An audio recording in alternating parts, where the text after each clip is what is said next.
Hello बच्चों, हमारे इस लर्निंग प्लेस चैनल पे आप सभी का बहुत बहुत स्वागत है। बच्चों, हम लोग पढ़ रहे हैं अनाच्छादन। पिछली क्लास में हमने पढ़ा था ऋतु अपक्षय। तो ऋतु अपक्षय क्या होता है ये हमने जान लिया है। अब हम लोग पढ़ेंगे अपक्षय को प्रभावित करने वाले कारक। ठीक है, तो चलिए देखते हैं अपक्षय को प्रभावित करने वाले कौन कौन से कारक हैं। इसमें पहला कारक है चट्टानों की प्रकृति। क्या है? चट्टानों की प्रकृति।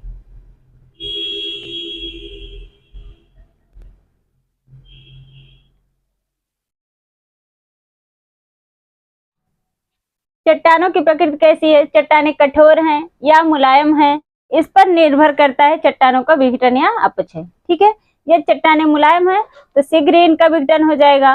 यदि कठोर हैं तो देर में होगा, समय लगेगा चट्टानों का विघटन होने में।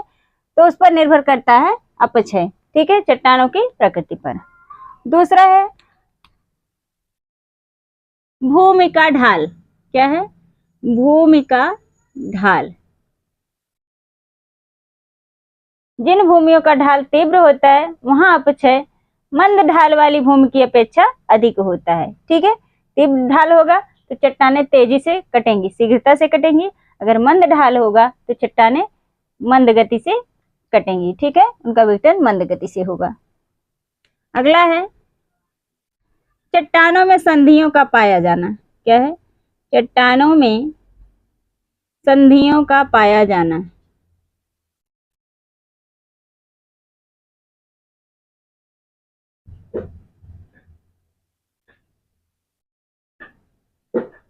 जिन चट्टानों में संधियां अधिक पाई जाती हैं उनका अपक्षय शीघ्रता से होता है। अगला है वनस्पति का आवरण। चौथा कारण है वनस्पति का आवरण।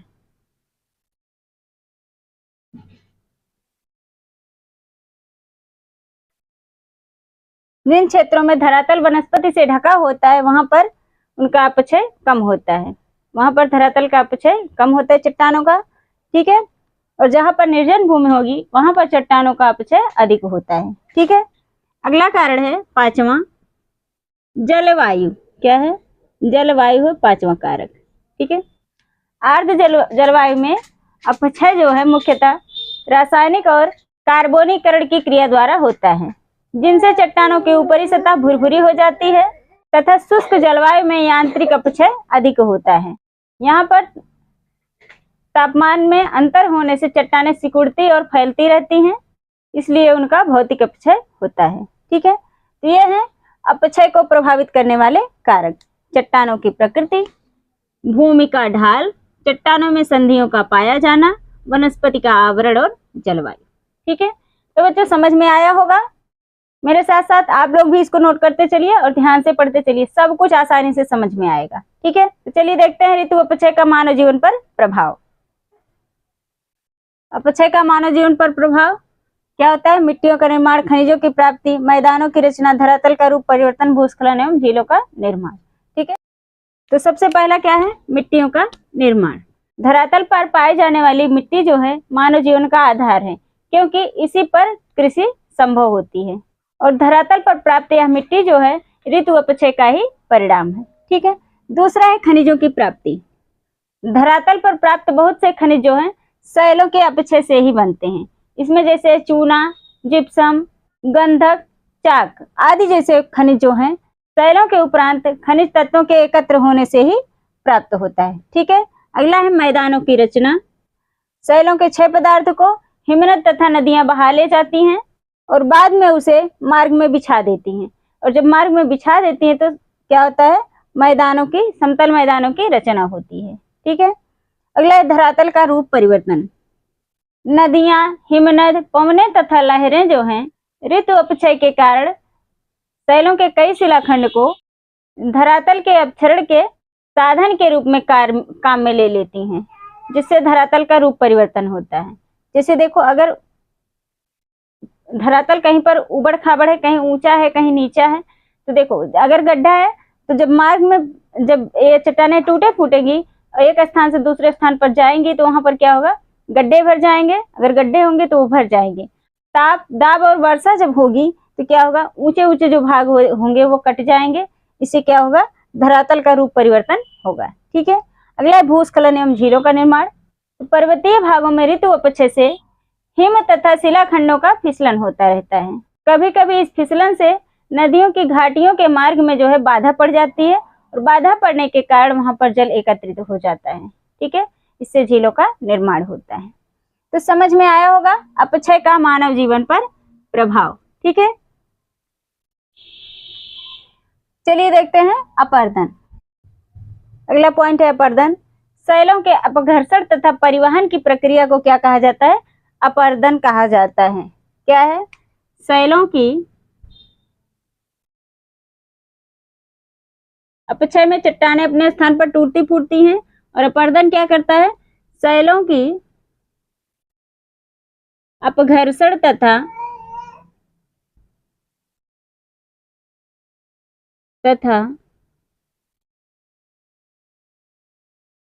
परिवहन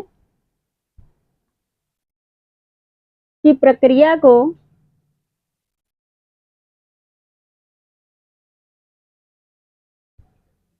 अपरदन कहते हैं।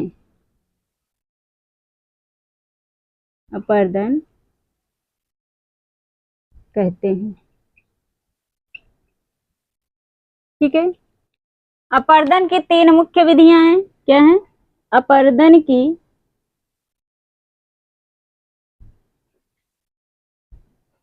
3 मुख्य विधियां हैं।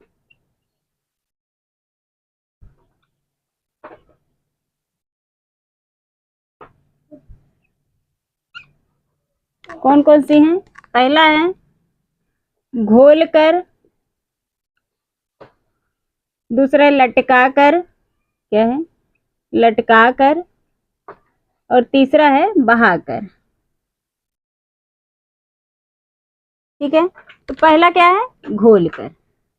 या किस तरह से अपरदन करता है? घोलकर अपरदन का साधन जो है शैलों को घोलकर अदृश्य रूप से ले जाए। जैसे नमक और चूना होते हैं, ये शैलें नमक और चूना जो होती हैं, ये शैलें जल में घुली रहती हैं, घुल करके बहती रहती हैं, अदृश्य रूप में होती हैं। ठीक है, तो इस तरह से भी अपरदन होता है, घोल करके। ठीक है, दूसरा है लटकाकर। अपरदन का साधन जो है शैलों के महीन कणों को अपने साथ तैरते हुए बहा ले जाए। तो वह क्या होगा? पानी में लटकता सा रहता है। जैसे बाढ़ के समय में बड़ी मात्रा में मिट्टी के कण जो हैं इसी तरह से स्थानांतरित होते हैं। ठीक है, लटकाकर। और तीसरा है बहाकर। अपरदन का वह साधन जो अपने प्रवाह वेग से शैल छीलन अथवा धूल कणों को तलहटी के साथ घसीटते हुए या स्वतंत्र रूप से बहा ले जाए। ठीक है, तो क्या है? अपरदन की 3 मुख्य विधियां हैं, घोलकर, लटकाकर और बहाकर। ठीक है, तो बच्चों इसको नोट कर लीजिए। चलिए देखते हैं निक्षेपण। समझ में आया होगा अपरदन। अगला है निक्षेपण। निक्षेपण क्या होता है? बच्चों अपरदन के कारक जो होते हैं वे अपने द्वारा परिवहित पदार्थ जो है अंतिम अवस्था में जमा देते हैं। इसे ही क्या कहा जाता है? निक्षेपण कहा जाता है। तो थोड़ा सा लिख लेते हैं। अपरदन के कारक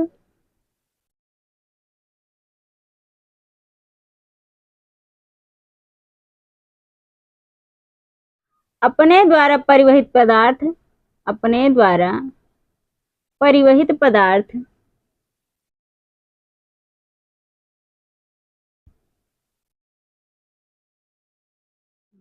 अपनी अंतिम अवस्था में जमा देते हैं। अपनी अंतिम अवस्था में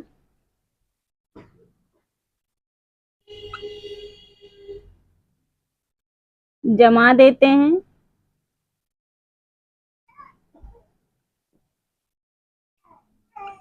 इसे ही निक्षेपण कहते हैं।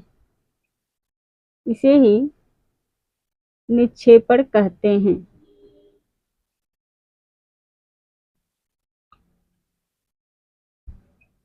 ठीक है, निक्षेपण की मात्रा तथा स्थिति निम्न कारकों पर निर्भर करती है। निक्षेपण की मात्रा तथा स्थिति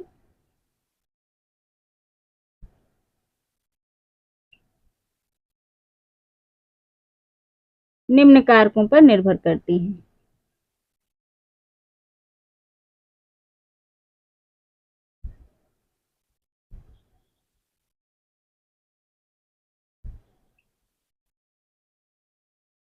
कौन कौन से कारक हैं?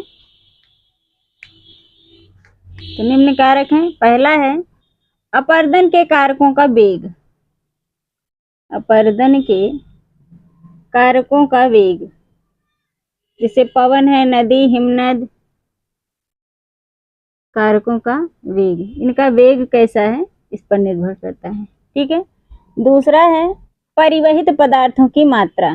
परिवहित पदार्थों की मात्रा, यदि पदार्थ अधिक होगा तो क्या होगा, धीरे धीरे इनका परिवहन होगा, और यदि पदार्थ थोड़ा होगा, कम होगा, तो इनका परिवहन ज्यादा होगा, तेजी से होगा। ठीक है। परिवहित पदार्थों की मात्रा। अगला है तीसरा धरातल का ढाल। क्या है? धरातल का ढाल। ढाल अगर तीव्र होगा तो परिवहन जो है तीव्रता से होगा, यदि मंद होगा ढाल तो परिवहन भी मंद होगा। ठीक है। चौथा है परिवहन क्षमता में कमी।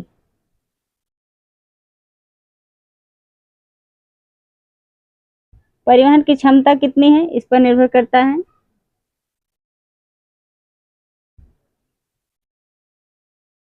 पांचवा है अपरदन के कारक की अवस्था। अपरदन के कारक की अवस्था।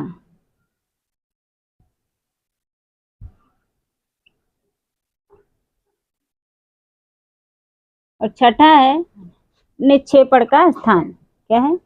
निक्षेपण का स्थान।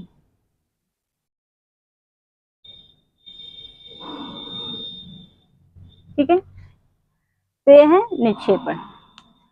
निक्षेप अपरदन के कारक अपने द्वारा परिवहित पदार्थ अपनी अंतिम अवस्था में जमा देते हैं। जहां पर ये अंतिम अवस्था में जम जाते हैं, हमेशा के लिए जम जाते हैं, वहां से जब विघटन होगा तो वो दूसरी प्रक्रिया हो जाएगी। लेकिन अनाच्छादन जो होता है अपक्षय, अपरदन और निक्षेपण होता है। तो सबसे पहले क्या होगा, अपक्षय हुआ, चट्टानें टूटी अपने स्थान पर। उसके बाद क्या हुआ, अपरदन। अपरदन, एक स्थान से दूसरे स्थान पर चट्टानें पहुंच गई। उसके बाद क्या हुआ, निक्षेपण। निक्षेपण जो होता है अंतिम अवस्था में चट्टानों का अपने स्थान पर जम जाना। ठीक है, वही होता है निक्षेपण। तो अवस्था में जमा देते हैं, इसे ही क्या कहा जाता है, निक्षेपण कहा जाता है। ठीक है। तो समझ में आया होगा अनाच्छादन, अपक्षय, अपरदन और निक्षेपण के प्रक्रिया के सामूहिक रूप को क्या कहा जाता है, अनाच्छादन कहा जाता है। समझ में आया होगा। तो बच्चों क्लास कैसी लगी कमेंट करके जरूर बताएं, अपने दोस्तों में भी शेयर करें, अच्छी लगे तो इसे लाइक करें, शेयर करें और चैनल को सब्सक्राइब करें। ठीक है। तो आज के लिए इतना ही, मिलते हैं नेक्स्ट क्लास में नए टॉपिक के साथ।